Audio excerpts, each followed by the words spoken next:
Hey everyone, I'm Lou Perez, your host of the Builder Upper Show, a podcast where we talk about everything in construction and trades. We have a special co-host today, Jennifer Hiers, who will be interviewing women in construction for Women in Construction Week. Hey Jen, how you doing? Hi Lou, thanks for having me. Who is your special guest today?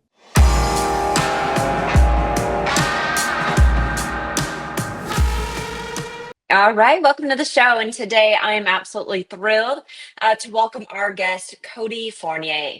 And Coty actually started with a degree in construction management from Michigan State University. She knew nothing about construction, but was intrigued and was hired to be a field engineer. And she was saved by 7 things: humility, grit, a thick skin, intuition, empathy, first principle reasoning, the ability to ask 1,000 and more smart questions, initiative. And she progressed through greater levels of responsibilities on up to senior executive roles and founded a company that was successfully acquired. In all of those things, then 2 additional things happened. She fell into a deep state of admiration for the construction industry and discovered her superpower. Coty, welcome to the show. I'm so glad to have you with us. Well, thank you for having me, Jennifer. It's a pleasure to be here, especially during Women in Construction Week. Yes, thank you for that plug there. That is why we initially got together to do this interview. And Coty, I'm really excited just to jump in. There's so many questions.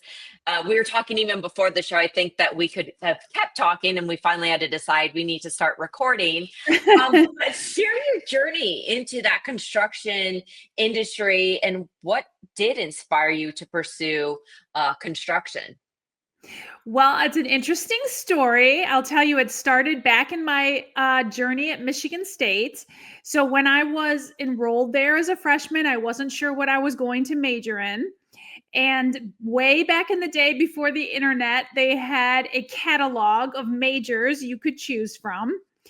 And through those hundreds of choices that I was flipping through in that catalog, I noticed there was a ranking of all of the majors at the back of the catalog by average starting salary out of school.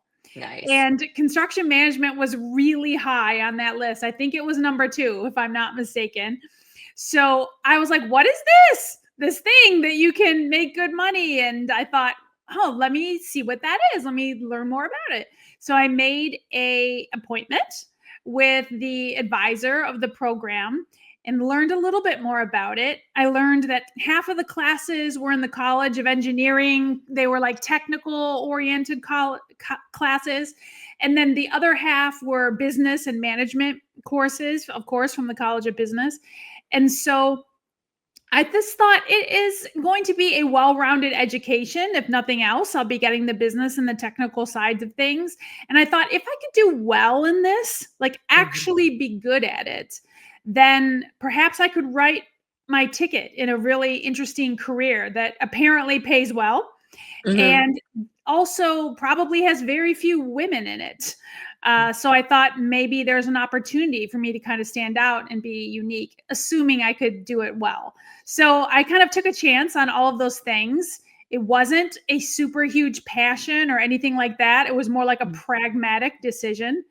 And I was hoping that if I gave it a try and I turned out to be good at it, that maybe that decision that I had made with my head would allow my heart to follow over time. And that's what happened, because as you said in your introduction of me, I quickly fell into, I would say probably by year 5 or 6 in my career, I fell into a pretty deep state of admiration for construction workers. It really is an incredibly unique thing to be in a supervisory role on a large scale construction project and be up close and personal with hundreds of people who are building a building. And to have any kind of role to play, to have any contribution in that whatsoever when you don't grow up in the trades or don't grow up wearing a tool belt or swinging a hammer. which was certainly the case for me. So to be anywhere near up close and personal, watching all of these men and women do something extraordinary under extraordinarily difficult circumstances, it's really humbling, and it's easy to fall. If you pay really close attention, it is easy to fall into a deep state of admiration and respect for these people. And that's what happened to me.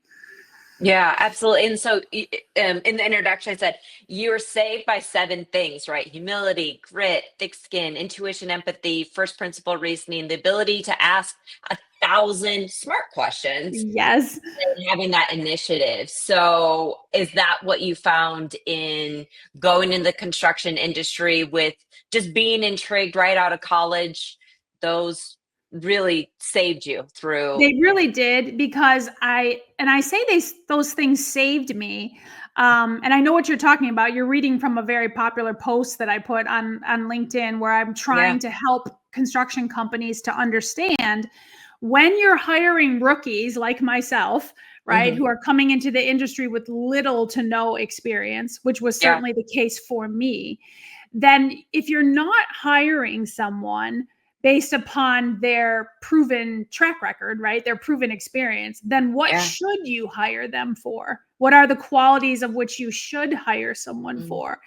And that's where I came up of that list of 7 things. I tried to look back upon my own career, as well as others that I have seen do very well in the industry despite coming in with very little experience, like myself.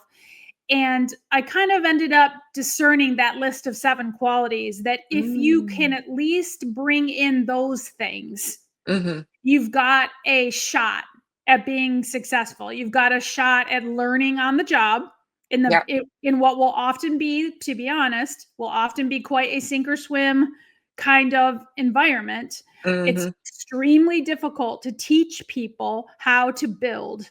If you cannot learn it in a book, you cannot learn it in a classroom. It is very much an on-the-job training, learning kind of experience. But what I'm trying to help people in the industry to understand is, if you come to that rookie experience, bringing with yourself some grit, some determination, like you were mentioning, some ability to ask really good questions and lots of questions, and have humility, but have that humility backed up with confidence. Like, meaning, I need help. I'm not sure what the right answer is, but I'm confident I will learn quickly if you tell me. Like that kind of thing. That's what I mean by humility backed up with confidence. So all of those things that you mentioned turned out to be the thing that allowed me to survive those first few rookie years, where I had very little practical experience to draw from, but I had some of those good qualities that made my potential grow. So is that advice, those 7 things advice that you would give someone starting a career in the construction industry today? Yes, not only would I give that advice to young people coming into the industry to work on those 7 things, right? Under the understanding that you will learn how to build once you get here, but bring those 7 skills to the table. And then also, kind of conversely, I'm saying to construction companies, when you are looking to hire relatively inexperienced people, and therefore when you're interviewing them, you don't get to talk about very much relevant experience because they don't have any yet, right? They're rookies. Maybe they're like me and all they have is a construction management degree and pretty much nothing else to talk about. You have to remember, when I showed up as a field engineer working for Turner back in 1991, I showed up on a $25 million job as a field engineer with mint in box, brand new boots literally having never spent time on anything like that, which, by the way, side note, I do not recommend you do that. Do not show up at a job site with brand new boots.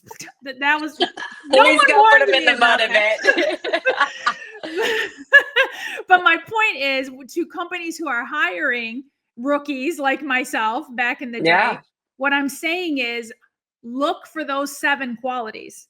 Because if you can hire someone who can show you that they are someone who has a personality that is gritty, that has tenacity, right? That shows an awful lot of initiative, that has the Yeah. humility backed by the confidence, all of those things that we're discussing. If those are what you should be looking for when you're interviewing somebody that has very little experience, because if they bring those other things, you can teach them. Yeah. Yeah, you sure can. So that's one thing that happened to you, right? You fell into this deep state of admiration through the construction industry. You know, you learned those 7 valuable things. Tell me about your superpower then. You discovered your superpower as well. Eventually, yes. Eventually, over Eventually. time, what I realized is, have you ever heard there's a famous phrase by Dr. Maya Angelou. She's famous for saying, when you learn, teach, Mm, which is her way of saying, right? Like one of the best things you can do for the world when you learn something, good or mhm. bad, right? Yeah. It's great if you can share what you learn Mm, with other people. And also, I think part of the reason she has popularized that phrase mhm, is a compliment to those people who can do it. mhm. So, meaning great teachers are not a dime a dozen. No. They are not. They are rare birds, in my Mhm, opinion, and in the construction industry, really, really hard to find. mm, So, when you have really good, solid construction industry experience, mhm, and you also happen to be a good teacher, mhm. and you have somebody who can impart knowledge and wisdom and experiential insight into others, and you have a willingness and a capability to do it, Mhm, then that in our industry is a superpower.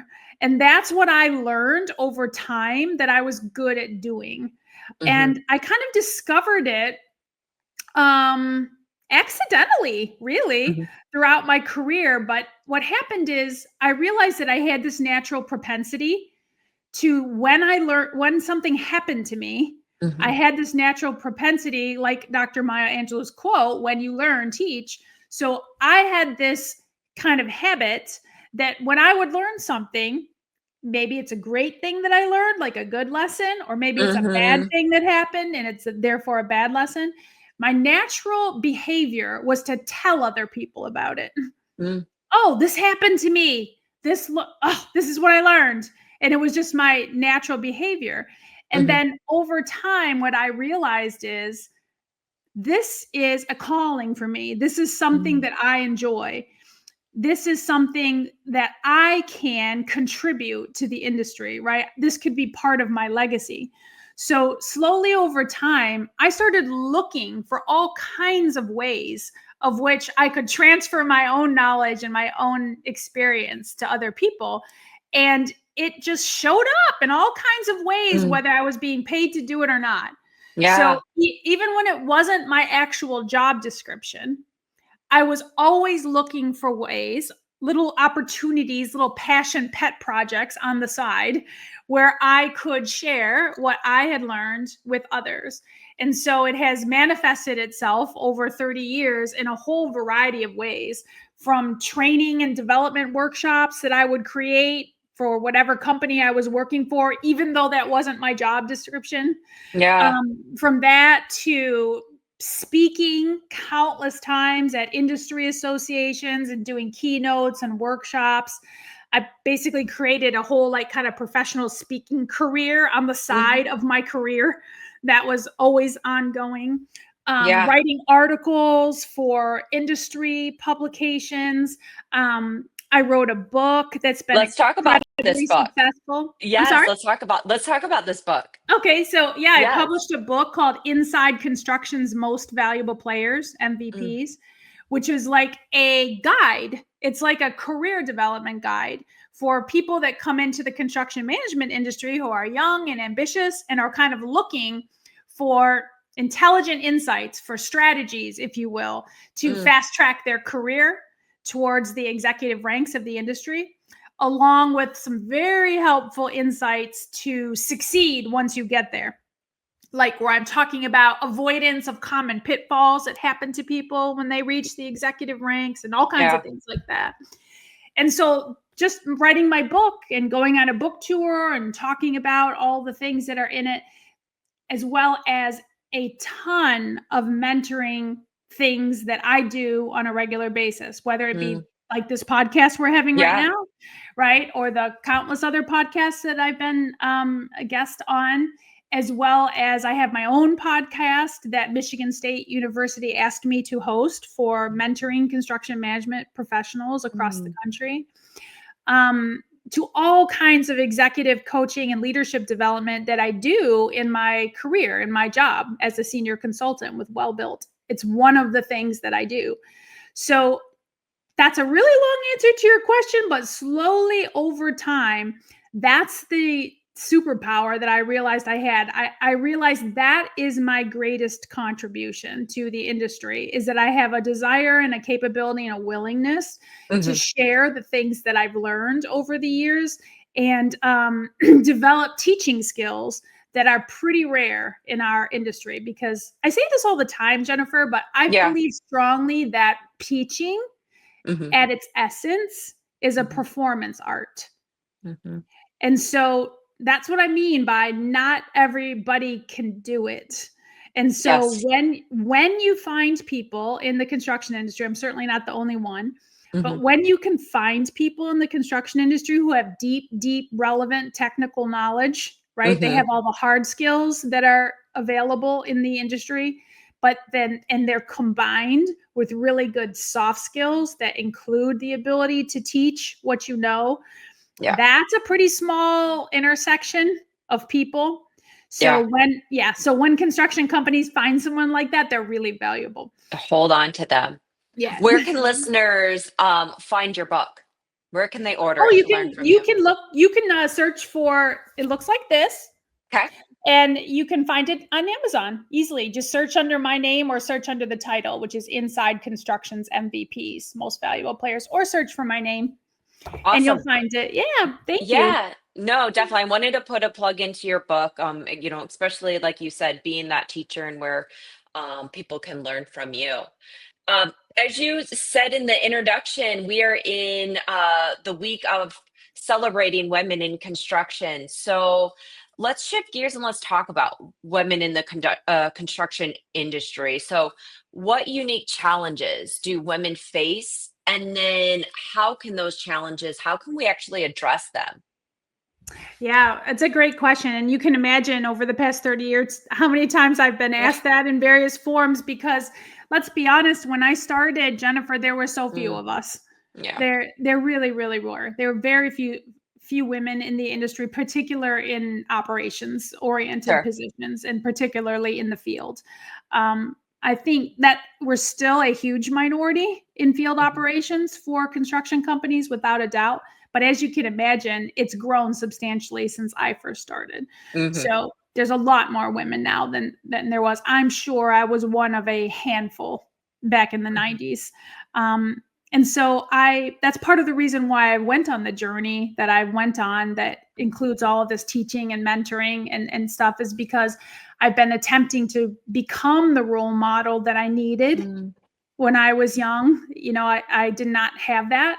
So fortunately for me, I had a wonderful circle of men around me who helped me tremendously. But there were very few women to have had as role models in my career. So hopefully I'm leaving a well-marked trail for the next generation of women. But to your question about unique challenges and things like that, I am sure that everyone can imagine and empathize that that some of the disadvantages of being a woman in the industry are real. I mean, they're real. They're not imagined. They are real. It's harder, I would say, on average. It's harder. All other things being equal, it's harder to be a woman in the industry. And I think I'd be laying false claim to say anything other than that. So that's kind of the bad news part, is that, it's harder. It's just not easy when you're a minority in any situation. However, the good news is, I think, number one, it's getting a lot better. Mhm. It's getting a lot easier. It certainly appears to me to be that Mhm. way, that it's getting easier. And also, some of the women that I have mentored along my career have expressed less problems and less concerns than Good. I experienced. So I think there's a positive trend, which is good, Mhm. at least from the conversations that I have had. So that's my anecdotal evidence for that. But Sure. the other good thing when it comes to thinking about overcoming challenges in the industry is I think the good news is that the majority of the challenges that need to be overcome are in your control. Mhm. So, meaning, I think the biggest challenges are not related to your gender, they're more related to your personality. All right, let's unpack that. Yeah, so it's like your personality, you have I mean, I know we're all pretty hardwired to be the personalities that we are, but I also think we can agree that we all Mhm. can work on our behaviors, right? We all can Mhm. work on slowly changing some things if we desire to. And so I think it's just helpful to know that I think success in the construction industry is more personality specific Mm. than it is gender Mhm. specific. Also, the biggest discrimination I see in the industry is your age, Oh, interesting. not your gender. So when I say age, what I really mean is age slash experience level. Okay. Like under the assumption that the older you are, the more experience you have is what I meant. Mhm. So I probably should correct myself and I shouldn't say age. I should say the amount of experience you have. So Mhm. meaning I think there's more difficulties that are Yeah, determined by your personality and that are determined by your experience level than sure. they are by whether or not you're a man or a woman, that type of thing. Uh, So so the good news is as you become more experienced, that challenge of not having enough experience will reduce. sure. That's the good news is as you become more experienced, that problem will lessen. But Yeah. the other good news is, again, my opinion is the biggest challenges are personality focused. Okay. So if your personality, I don't care whether you're a man or a woman, if Mhm. you're very assertive, if you're very curious, right? Yeah. You have the grit and tenacity like we were talking about earlier, Yeah. Comes and full circle. you have the humility but backed by a lot of confidence to go, belief in yourself, right? Yeah. To accompany the humility, Yep. and you have a demonstrated respect. That's Mm. the other thing in the construction, and any man or woman can do that. So that's why I'm Mhm. saying it's genderless. The Yeah. most important thing you can bring to the field is a demonstrated respect for those people who are out there. If you bring that, you're halfway home That's to good. overcoming what will be some natural pushback that will come at you because novelty is always recognized. Mhm. Right? If you're It is. Yep, some of it these is. people, yeah, some of these people have never worked for a woman superintendent in their life. So Mhm. give them a hot second. Just Yeah. let them take it in. And all I'm saying is if you approach it, if your personality is such that you are assertive, you are humble but confident, you Mhm. are demonstrating respect for all these people who have far more experience and more knowledge than you do, and Yeah. all of these things that we've been talking about, can we not agree they are genderless? Yeah. So that is why I say to people, I always validate their concerns about what it's like to be a woman in the industry because I think it's important to validate people's feelings and understand that there's going to be a little bit of intimidation there, no doubt Mhm. about it. But I hope it's helpful for women everywhere to know that your success will be far more driven by your personality That's good. than it That's will really good. be your gender. Yes. And to also remember that the other biggest thing that is hard to overcome is lack of experience. But just Mhm. keep that in mind. With every year that goes by, you chip away at that problem. Mhm. Yeah. Yeah. Yeah, it And definitely does. yeah, and last but not least, if I could offer a piece of advice, Another thing that I feel helps women tremendously in the industry, and I have had many conversations with friends, other women in the industry, where we talk a lot about this behind closed doors. So I'd love to share, is that the more actual field experience you get, and when I say field experience, I mean that you are in roles where if you work for a trade contractor, then you literally work in the trades, or you work your way towards being a foreman, or you work your way towards being a superintendent, where you're in some sort of field leadership position. And if you're on the general contracting side of the industry, then that means you are a field engineer, assistant superintendent, those types of titles. What many of us very successful women in the construction industry know to be true is that the more actual field experience you have, the easier it is to overcome some of the objections, because many people in the industry will challenge those who don't have enough real field experience. And that is a legitimate argument. It is. So therefore, the best defense is go get some. Yeah. You see what I'm saying? Absolutely. Absolutely.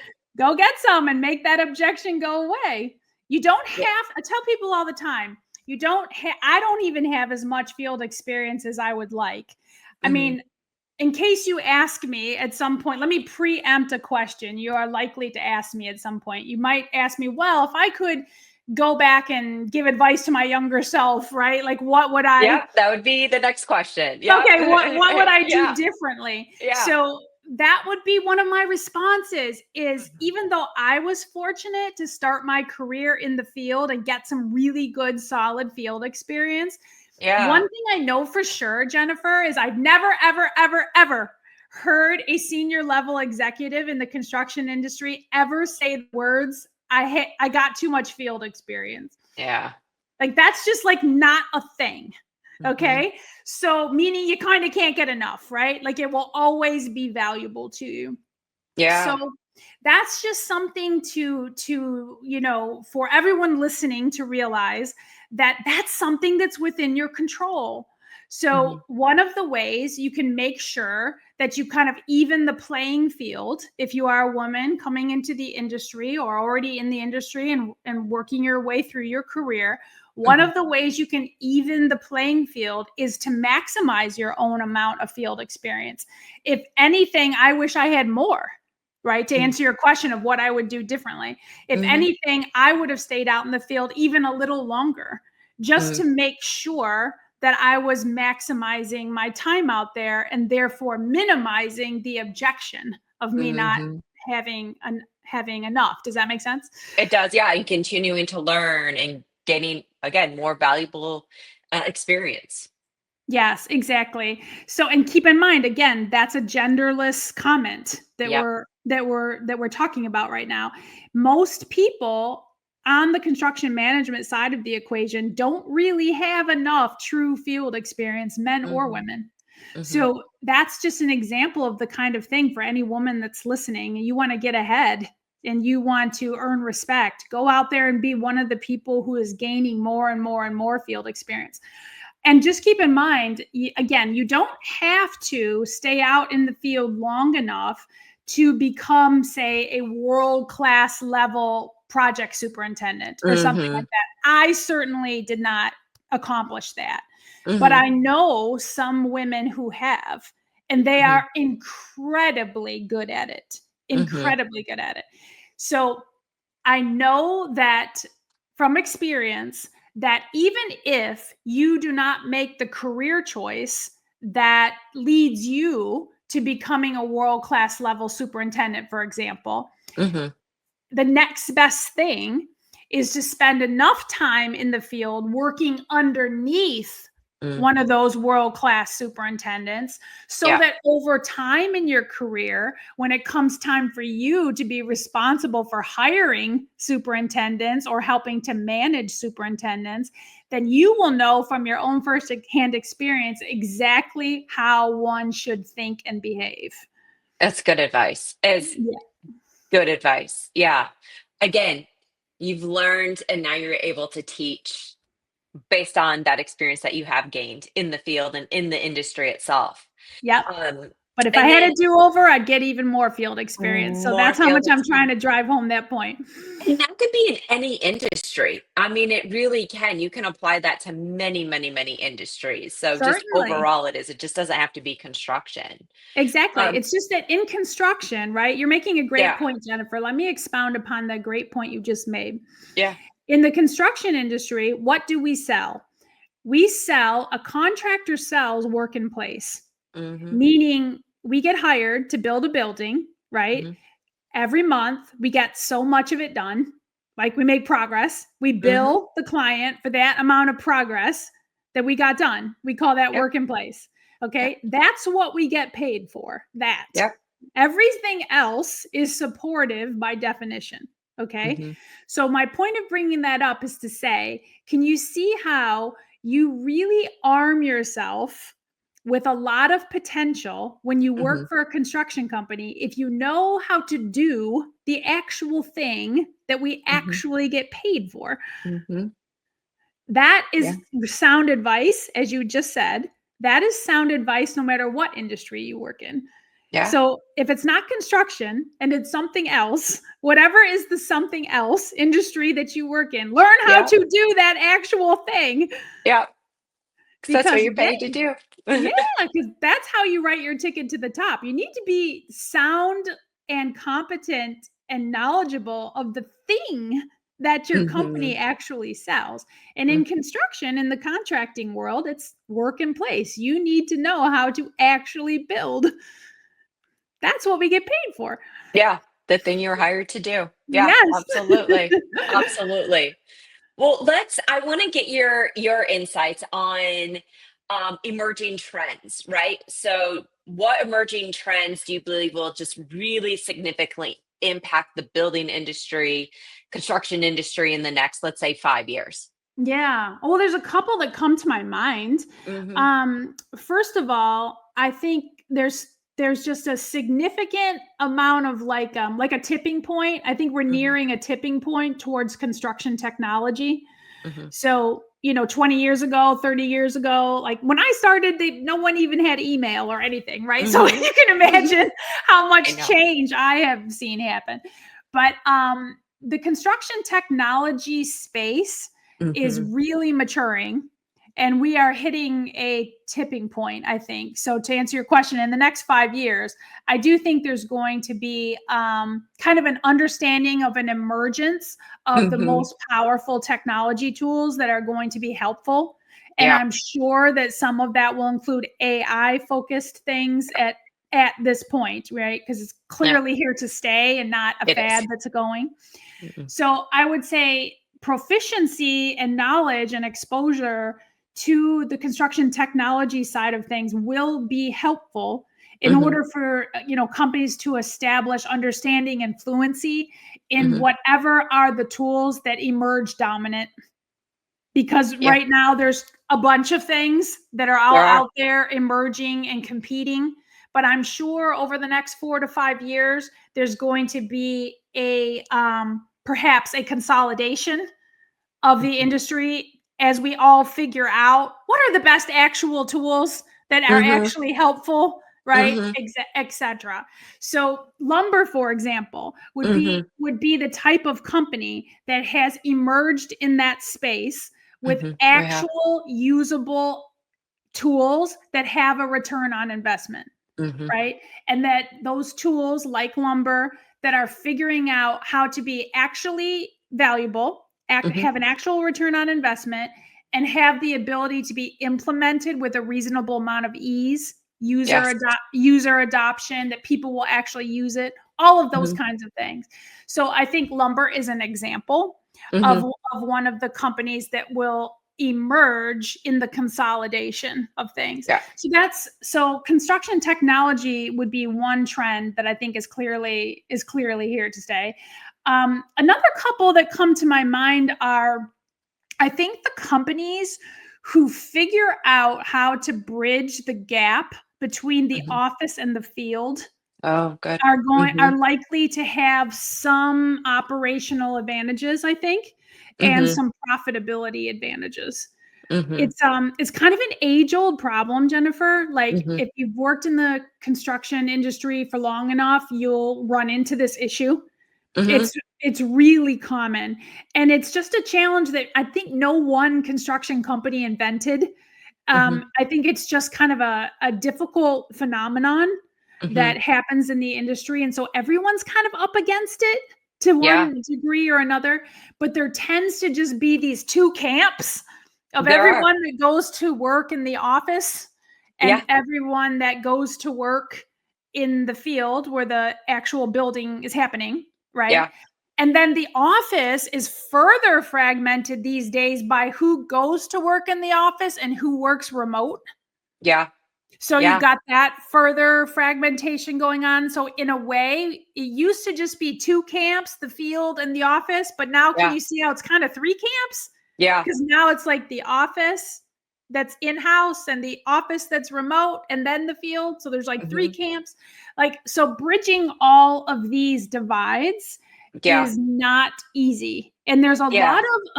there's a lot of inefficiency, first of Mm-hmm. all, in the divide. There's a lot of Mm-hmm. inefficiency, like just difficult to communicate, inefficiencies in that communication, errors that can come in that lack of communication, that can affect the bottom line. And then also, Absolutely. second of all, there's cultural ramifications, right? Mm-hmm. So it can affect when you have too much disconnect or too Mm-hmm. much disharmony between the office and the field, then that can affect your company culture, which can Mm-hmm. affect your bottom line or can affect your ability to attract people to work for you or to retain people.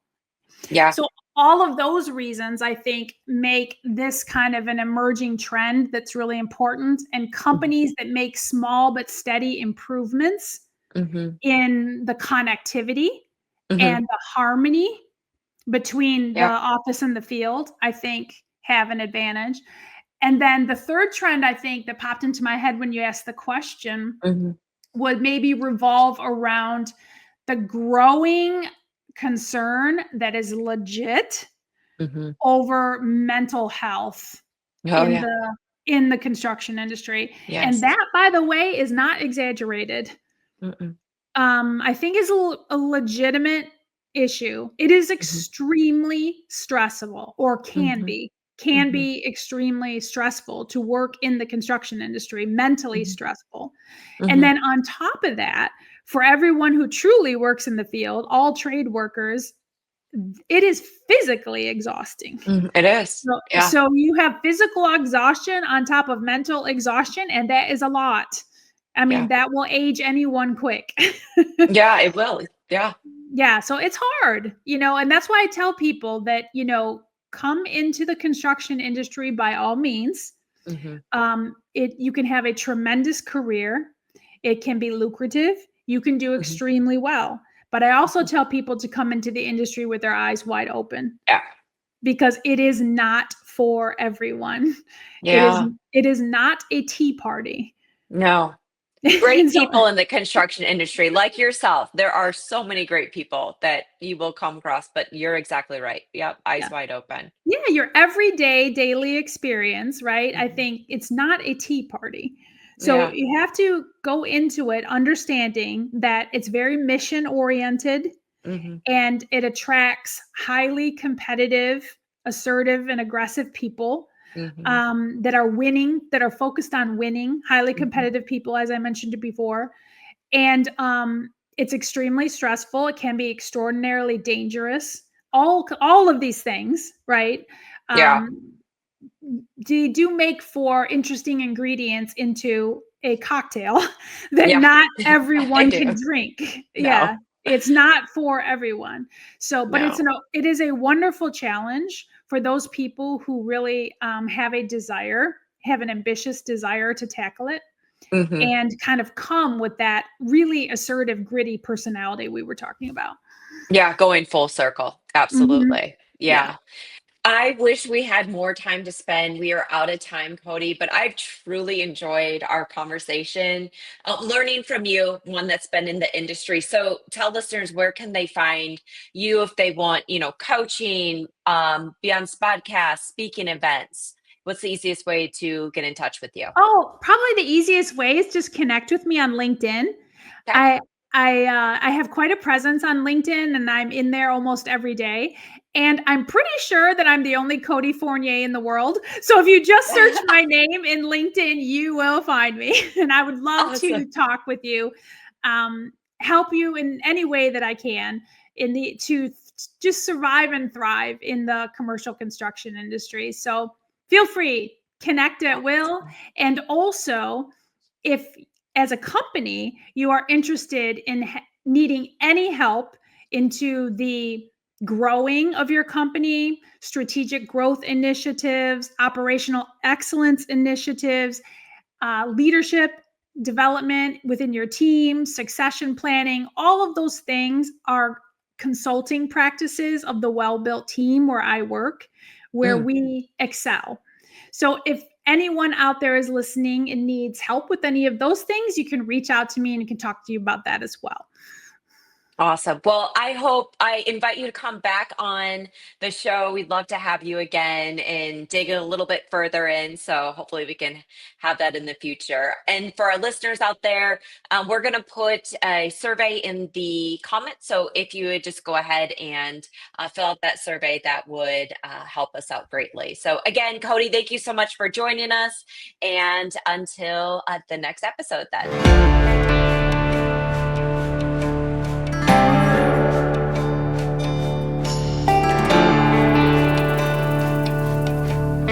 If you're a construction contractor and would like to appear as a guest on our podcast, write us an email. It's lou@lumberfy.com.